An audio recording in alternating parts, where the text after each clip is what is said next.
తత్ర తం బుద్ధి సంయోగం లభతే పౌర్వదేహికం యతతే చ తతో భూయః సంసిద్ధౌ కురునందన.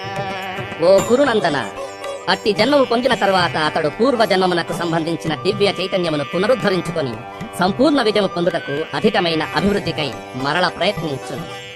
పూర్వాభ్యాసేన తేనైవ హ్రియతే హ్యవశోऽపి సఖా జిజ్ఞాసురపి యోగస్య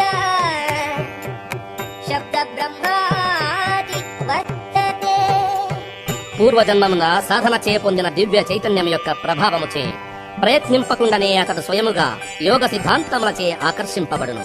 జిజ్ఞాసు అయిన అట్టి యోగి శాస్త్ర గ్రంథములందు చెప్పబడిన కర్మ సిద్ధాంతములకు అతీతుడై ఉండును.